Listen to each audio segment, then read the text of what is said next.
chemistry, mathematics, and physics have a lot of chemical formulas, molecules, properties, a lot more things which need a lot of focus to learn. So we will be discussing about the topic focus today till the end. How you have to stay focused not only for this video but for your study time as well. Don't forget to grab your pen and paper because I will be leaving some journal prompts so that you don't miss out to jot them out. So at the end of the video, let's get started. The first 4 points are going to be really simple and clear, but the rest of the 4 points are going to be really complex and much more interesting. So these are the first 4 points that I'm going to discuss about. If you know them, please skip to the time lapse that is given in the below. So this is one of the first monthly challenge video of mine where it has a short where I'll get distracted within 10 minutes while I started reading or studying. So if you have a fragile focus like I used to have in the beginning, then don't take challenges to focus for a stretch of 45 minutes or 1 hour. It will be a huge flop. If you start doing that, then you will never feel consistent or never feel like getting back on track or getting back onto the task and doing it for the very next day. So if you are someone who is in the beginner level, then first thing that you have to do is take your timer, start your stopwatch and start reading. The minute you got distracted, catch yourself and stop the timer and check how well, for a what period of time you're able to focus. So this is called measuring your focus. Once you measure your focus, you'll get to know till what length of time you can actually focus on a particular thing or a particular subject. So this varies to subject and subject because our favorite subjects are something we can focus for really long time without any breaks. For me, it happens for editing. When I start editing, timer will be a distraction. For favorite subjects and favorite things, timer is truly a distraction. But what if for subjects which make us feel like, I don't want to read now? So for that kind of things, you need to start practicing or polishing your focus. So if it is for 12 minutes, start reading for 12 minutes every single day that particular subject for straight 1 week.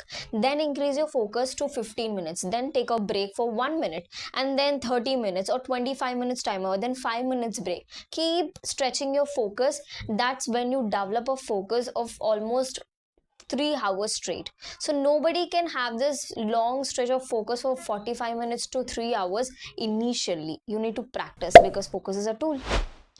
So, and I also have this concept called effectiveness. When somebody gives you a task, you will actually complete the task with huge amount of focus within 15 minutes if it is for 25 minutes though. This concept is called effectiveness, where your brain, your heart, and your energy will be aligned at one place and you will have extreme level of focus to complete that particular task. So focus is also something that reduces your stress because you are completing 25 minutes task in 15 minutes. That means you're reducing your stress levels to complete a task within 25 minutes because you know that with effectiveness you can do it within 15 minutes. If you agree to it, please leave a heart emoji or please leave any kind of your favorite emoji in the comment box below. And once you start building your focus, start taking up challenges then. This is one of my favorite videos of my monthly challenges, half an hour of Pomodoro technique every single day. I have done in detail how it changed my life. Please go and check it out. I'll leave the link in the description box below. So by the way, half an hour Pomodoro technique challenge or 25 minutes of Pomodoro technique challenge is my second point. Don't miss that video. And the third point is solving problems. What solving problems have to do with focus? There is a lot of connection. Well, if I tell you to have a target of reading for 3 hours every single day, and then you will set 3 sets of Pomodoro technique. Okay, 3 sets of 25 minutes of timer. First half an hour, next half an hour, next half an hour. So we have 1.5 hours. Like that, you will be having 6 sets of 25 minutes timer to complete 3 hours target. So if you have to come back to the second set 25 minutes timer, you need to have that zeal to come back and sit to study, right? So sometimes what happens is when you do this 3 sets of Pomodoro technique in the same level, for the fourth set you don't feel like coming back and sitting and owning that 25 minutes timer. You feel like, arey yaar, now I have to sit for another 25 minutes and steady. We all feel that, right? We all are humans. So try to see this as a game. So if you are playing a game only at one level, don't you get bored? You have to take the game to the next level, and that's when you feel very focused, or you have that enthusiasm to get back and play that game again. So this is what I am trying to focus or throw some light on. When you're doing your first set of 25 minutes timer, go theoretical. When you're taking 5 minutes of break and getting back to the second set of 25 minutes timer, then try to solve the problems. Now, with solving problems, your logical and critical thinking will actually get activated, and you start think a little bit more, which levels up your game of reading theoretical subject before which you did for the first 25 minutes timer. When you level up your game, you feel like getting back to the studies at your third set of 25 minutes timer. This is how you shuffle the game. First theoretical, then solving problems, then again theoretical, then for the fourth or fifth 25 minutes timer, trying to research a little bit deeper into the subject or trying to learn some fun facts about that particular subject can actually help you in leveling up your game, at the same time keeping your focus intact. Why you have to do all these things now? Because grabbing your attention is your duty. Well, I have already mentioned this habit previously, but a crisp way of telling this fourth point is, if you're taking a break from studies, you're bored of reading 25 days the same subject for 3 hours every single day because you took up a challenge. If you're bored doing that, then cut the challenge or take a break from the challenge by replacing the habit of reading with just reading only, but not with any other habit. Don't put a cross mark on your calendar. Just tell yourself that if you feel like not studying that particular day, you're going to replace the habit only by reading, and grab a really beautiful book and start reading, because reading can only replace reading. Reading is one of the wonderful habits that can change your life. If you want to know much about how can books change your life, I also have a really beautiful video on how reading can change your life and what are the facts or the impact of reading on your brain. I'll leave the link of the video in the description box below. Please go and check it out. If you start reading every single day, that will also build your focus, because we are totally in too much of distractive world where we can't do anything without noise, sound, or any other kind of distractions. Without music, without visual appealing things, or without any a very boring black and white page. I have script in front of me. Black and white page, we can't do it. So that silence is very powerful. Now, this silence is going to build so many things inside you, not only just focus. Fifth point is yoga. Yes, meditation or yoga is one of the wonderful techniques. I perform Surya Namaskaras, and I also do so many other, focus building yoga poses. You can just go and Google it or see some YouTube videos about it. There's tons and tons of information these days available only on YouTube platform. So you can just go and check out those asanas which build your focus and start doing them. If you can't do it, you no need to learn it and then perform it. You can perform it with the help of walls, because I usually do that. I take the help of this wall and then perform the asana. That will help you to build your focus better. And also you can start gazing. Gazing is one of my favorite techniques because it helped me. It really helped me to focus better in any particular task. And also, if you have mountain level of n number of to-do list or tasks to do, that will also help you to break down and think mindfully, one step at a time. When you focus on one step, first, second, third, dividing the steps and focusing at the particular steps each time. Now I have to focus only the first step. Let me complete this, and after that I'm going to take up the second step. I'm not going to think about the second step until unless I climb this first step. That is going to help you to do the task at a greater speed than any other thing. Coming back to the topic, yoga actually helps, because yoga will build that effectiveness that we're talking in the first tip of this video. Your breathe, your focus, your heart, your mind, your body movement, everything is aligned together in yoga asanas, and that's the reason why it helps to build you that effectiveness. When the effectiveness is built once, you will be able to focus really better and start doing task in a very less time, not only in less time, but in a creative way also. I experienced this personally. So stop listening to people who share their experiences and start experiencing by yourself. So if you take up this as a challenge, then let me know in the comment box below, are you taking up this? Now, the seventh point that I want to discuss is maintaining your focus majorly depends on how you break the flow of the focus, which already went so deep in. So I'm actually focusing on breaks. Breaks matter a lot.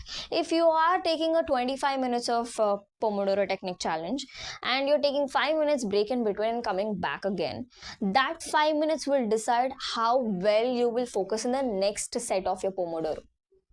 So if I take a break of dancing, singing, or going out and seeing Ganesh Nimarjanam because I'm shooting this on September 17th, so if I do all such kind of things during my break time or scrolling the social media, today we have this as one of the biggest distractions. So if we do that, will we able to be very focused in the next set? I think we need to give a thought of breaks, taking break properly, drinking water, gazing at green things, or gaping at a beautiful, scenery. Gape. I also have a shot on how differences between the way you look at and the phrases that you use. Link in description. So if you do such kind of things, then that will definitely help you to increase your focus levels and will not cut the depth of focus that you build in the first set of Pomodoro. So if this makes sense, start doing it from today and see the result, and come back to this video and comment down below of what result you have seen or what you experienced with this tip. Don't find me weird of mentioning comment down below for multiple times for every point that I'm discussing, but I feel it's a little bit more interactive because we usually face these kind of experiences in our day-to-day lives, but we don't observe them to a very keen level. Now, what all points that I've mentioned in this video, at some or the other point in your previous life, I'm sorry, in your previous years, you would have experienced some or the other way, but you haven't intentionally observed them, and that's the reason why you might feel like, oh, let me try. But think for a moment, pause this video and see, like, where did you felt, why you feel so connected to these points. If you feel so, what kind of breaks you take matters. Well, now the eighth point that I'm going to discuss is about dizziness. So if you are having proper sleep, you will have good energy, and if you don't have proper sleep, still you will feel dizzy oversleep, you will feel dizzy in the afternoons. Somehow you feel dizzy in the afternoons if you don't have the appropriate amount of sleep. Now your focus have direct connection to your energy levels. When you're energized, you will focus really better. But if you are tired, not only you and me, nobody can focus properly if they're tired. So I do have personally afternoon sickness and I can't shoot. By the way, I'm shooting in the afternoon now. So I plan my coffee at 11 a.m. in the morning that I'm sorted with this afternoon sickness. And I also can't take naps. I'm very bad at naps because I'm always like visualizing. I'm a daydreamer. So if I take 20 minutes nap, I'll be daydreaming some or the other thing. So yeah, I do guided meditation, and that worked great for me. So guided meditation or naps can actually help you to re-energize yourself for the second half of the day, because that is my major focus. For the first half of the day or early in the mornings, everyone are focused really well. But what if you're drained so much yourself, and in the second half or 7 p.m. in the evening, you have to focus like how you did in the 4 a.m. in the morning? Now I feel very tired. But I do have a video on energy management because we are living in one of the toughest generations. We need everything. So it's really tough, I understand, because we are not satisfied with our corporate jobs. We want something that gives us an individual recognition. So we are striving really hard. We'll fight this battle harder. So how you have to re-energize yourself and set back and focus well in the second half of the day, I do have a whole video of energy management. I'll leave the link in the description box below. Please go and check it. Like how energy and focus have direct connection, even focus and interest have direct connection. So if you don't need any kind of tips for the subjects that you're actually interested in, but you need some kind of tips and techniques. By the way, I got a call. So you need some different kind of techniques and tips for the subjects that you are not interested in. So Let's do this exercise first. Take one piece of paper and divide the paper into two categories. One, left hand side, jot down all the subjects that you're interested in, and the right hand side, jot all those subjects that you're not interested in. So now the techniques and tips that you apply for the subjects that you're interested in cannot be applied for the subjects that you're not interested in, because you lack extreme amount of focus and interest in this second category that you're not interested in. So here comes my first prompt. Let's not aim for 100% successful marks in this uninterested category. Your first prompt goes like this: what purpose does your uninterested subject serves in your life? At what level you want to prepare the subject. Now you know that what is the particular score that you're expecting from yourself for this uninterested subjects. You will be clear and you don't have that regret inside that you're not putting your 100%, because you know you're being a jack of this particular trait but not master of this. So if you want to focus better than before and want to break laziness or want to increase your focus, even though if you're not lazy or unable to focus better, I do have a video on it. Because listen, don't run away. She has so many videos and all, don't run away. But let me tell you, we all at one point of life had a lot of motivation. We had a lot of motivation and we did things better than what we are currently doing. We don't know where did we lost that kind of inspired person within us or a motivated person within us, and we are unable to do things better now because we're too confused. So if you want to do things just like how you did before and there was a beast inside which is hidden, trying to come out, waiting to come out, if you want to bring that beast out and focus like the person was before, just like that Rupa who was in degree. I love myself when I was in degree. So if I want to focus back like that, I go and watch my this particular video of what is holding me back to steady or focus better. It is one of the best challenges that I've ever taken. So please go and check it out. It is in my playlist and leave the link in the description box below. Please go and check it out. Don't miss out this video. You're gonna definitely learn so much, and I promise that I'm never gonna waste your time if you subscribe to this channel. So I value your time and this channel worth your time as well. I'm not going to waste a single minute of your life, and I keep up my promise. So if you think this video is worth watching, then please subscribe, hit the bell icon and like, share. Thank you so much for watching. This is me, Rupa, signing off.